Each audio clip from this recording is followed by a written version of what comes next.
In the previous episodes in this series, we learned quite a lot already. First of all, we learned why meditate in the first place and why meditation can be so rewarding. Then we learned how to choose an ideal sitting position for meditation. Then we learned how to warm up prior to a session. And finally, we learned how to perform simple breath meditation.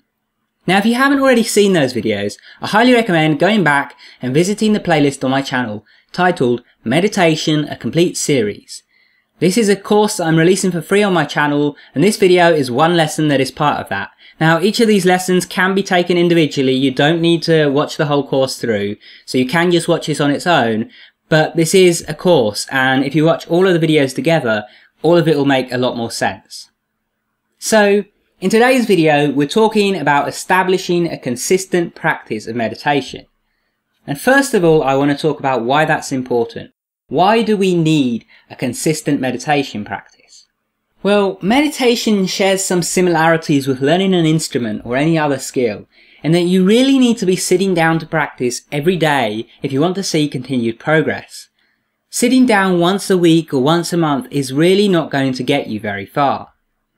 We also have to account for what we're doing during the rest of our day-to-day lives. Do you watch TV, use social media, play video games, drink alcohol at the weekends? All of these things and many more contribute to us living our lives on autopilot, unable to be completely present at any given time. Now, one solution to this would be to stop all of these things entirely and go live the monastic lifestyle, retiring from society and spending the rest of your days in a monastery or meditation retreat. For some people, particularly those who want to dedicate their entire lives to meditation, this might actually be a reasonable choice. But for the rest of us, that's probably a little bit too extreme. I'm a firm believer that all of these things can be enjoyed in moderation, so long as we don't let them consume our lives. However, we should not forget that all of these things impact us. Inconsistent meditation would require more of a monastic or ascetic lifestyle, where you renounce pleasures and stimulation. Because if you only meditate once a week, then the simple day-to-day things like those couple of hours of TV before bed are going to set you back too far for your weekly meditation session to cover it. So you would never make any progress. However, if you're meditating consistently every single day, then as long as we aren't overdoing any of the aforementioned things, we're going to make some solid forward progress. And furthermore, meditation will even help us reduce some of those habits if we're doing too much of them and keep them in check. You know, if you are one of these people who spends all day long on Facebook, you might find that when you start meditating every day, you simply don't feel the need for that anymore. Now, the last thing is that it's also worth remembering that meditation is a skill like any other. If you ever expect to become proficient at something, you need to be willing to dedicate a certain amount of time to it on a regular basis and practice it. Meditation is no exception in this regard. The more often that you do it and the longer that you meditate, the more quickly you're going to see progress. So, how exactly do we establish a regular meditation practice? It's easier said than done. When you first start meditating, it can feel tiring and boring, particularly if you're impatient or if your mind is cluttered, anxious or stressed. I know when I sat down the first times to meditate, it was really a difficult task to get myself doing it regularly. Sitting down to repeat this process every single day can seem daunting and be difficult to implement. There are several things though that you can do to make this a whole lot easier. So, since you're watching this video, I can assume that you haven't yet left society to go and live in a monastery and practice meditation there. While society provides many distractions that can take away from our time spent meditating, it also does offer us some useful tools that we can actually use to aid our meditation sessions. We can use technology to our advantage in establishing consistent practice. For one, set a daily reminder on your phone, your tablet, your laptop or your computer and have it set off an alarm or reminder just before you want to start meditating. That way you at least don't have to rely on your own memory to remind you to practice, because you know, if you have a busy life, you might just not remember all the time, especially when it's not yet a habit. Now, when you get the reminder, It's advisable to meditate right away so that you don't forget. If you find yourself unable to do that, then specifically use alarms rather than standard reminders, as reminders often will just sound once depending on what device and what app you're using and so on, and then they'll stop. So if you're not there when it goes off, you might completely miss it. On the other hand, an alarm actually usually requires you to shut it off. So you have to at least interact with your device to say, okay, I've noticed your reminder, please stop now. And this is going to increase the chances of you actually meditating afterwards because you've actually noticed the reminder.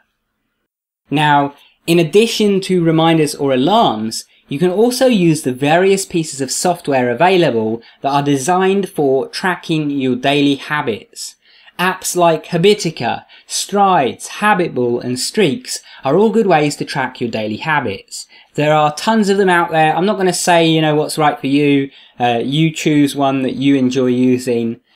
And even if you don't have a smartphone or a tablet, you can find some of these online. I know, for example, Habitica you can do in your web browser.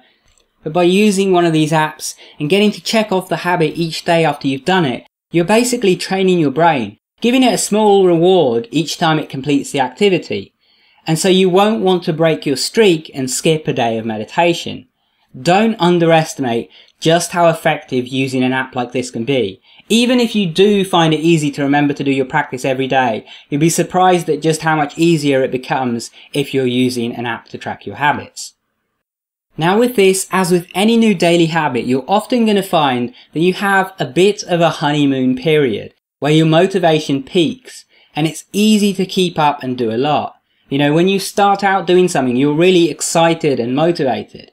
Over time though, the realization that you have a long road ahead of you is going to sink in, and motivation can sort of dwindle or even fizzle out completely. You really need to account for this in advance and not overwhelm yourself right away with overly long meditation sessions. Instead, I suggest starting small and gradually building up over time. Now, in the next lesson in this course, I'm going to be going into more detail on this and giving an outline for how you can start with very short and easy meditation sessions and gradually build up to longer and more difficult sessions each and every day. If you find yourself procrastinating and putting off your meditation sessions only to find that it's the end of the day already and you haven't meditated, then try approaching it differently. Try meditating first thing in the morning as soon as you wake up to get it out of the way.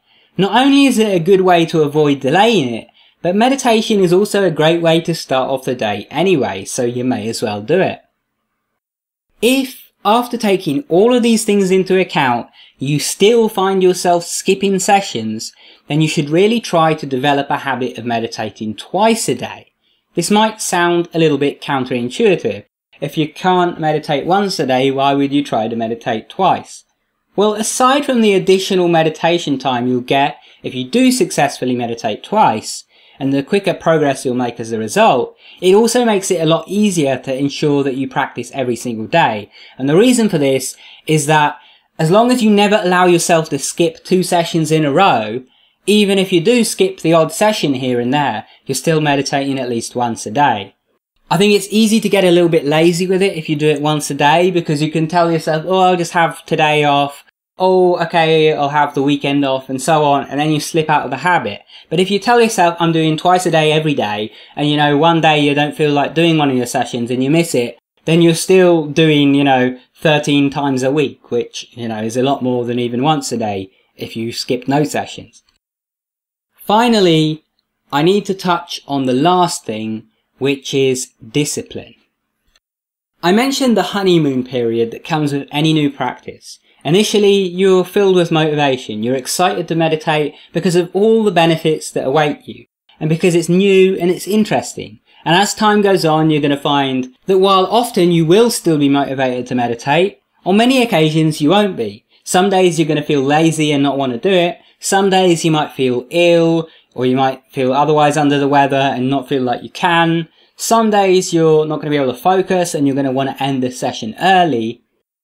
And there are even going to be times where these fluctuations of motivation occur for longer periods of time. You might have an entire month where you just feel super motivated. You're excited for every single meditation session. You enjoy them all thoroughly. And then the next month you might feel the opposite. You know, you might just be stressed from work. You might have other things bothering you. And so meditation just feels like a drag. You don't want to do it. You keep making excuses. Every time you sit down, it just feels boring. It feels frustrating. That can happen. Motivation isn't just this set thing that you're going to have every day for the rest of your life. There are going to be times when you don't want to meditate, when you don't feel like doing it. You need to be aware of this. So really, the only way to maintain a consistent practice in the long term is by relying on discipline instead of motivation. You need to learn to sit down to meditate every day, regardless of how you feel. You need to meditate if you're feeling great and excited. You need to meditate if you're feeling horrible and like you have no energy and no motivation to meditate. Regardless of whether you want to do it or not, you sit down and you meditate. That way, when those days come where you're not feeling up to it, you're just going to simply do it anyway because you've taught yourself that discipline. Now, over time, as you actually keep up with that practice, you will eventually develop this into a habit. You will have to keep practicing to maintain that habit. You know, once you've practiced for a certain amount of time, a habit doesn't just become completely automatic. But because you have developed the habit, it is a lot easier to stick with it in future. You're not going to have so much trouble remembering to meditate every day. You might not need to use reminders anymore. You're going to find that even when you don't really feel like meditation, you sort of just know it's going to be okay. It's not going to be a big deal because you do it every day anyway. So keep it up, be patient, and over time, meditation is not going to feel like such a chore, and it's gradually going to become a stable part of your life. Now, in the next lesson, we'll be talking about how long to meditate for and how to gradually increase the length of your meditation sessions over time. Make sure that you subscribe to my channel and click the little bell icon next to my channel name, then select Enable Notifications so you'll be notified when my new videos come out. I cover numerous subjects on this channel, mostly focused around self-improvement, mental health, and sleep and dreaming. So don't be surprised if you see a whole host of videos that have nothing to do with meditation. I do recommend actually taking a look through my catalogue of videos though, and seeing if any of the other topics I discuss are of interest to you, because you might be surprised, you might find something else that has nothing to do with this, but that you really enjoy watching. If this was the first video that you watched in this complete meditation series, definitely check out the playlist on my channel and watch the previous episodes. The playlist is called Meditation A Complete Series. Of course, this name could change someday down the line. If it does, it should be named similarly though. And I also recommend checking this playlist if you've just come here now, because by the time you're watching this, the next episode might already be out and available in the playlist so you can continue watching on. Anyway, I hope that you found this video helpful. If you did, make sure you leave a comment down below letting me know your thoughts, as this helps let both me and the YouTube algorithm know that you've been enjoying my video. So it's going to help recommend the video to others. Now, if you're unsure what to comment, then I want to know when you started meditating, how often you've been meditating, and how long on average your meditation sessions last. I'd love to hear that from you. Let me know down in the comments below. Now, if you'd like to keep watching, check out one of the videos on screen, go watch that, and I will see you there soon. Take care.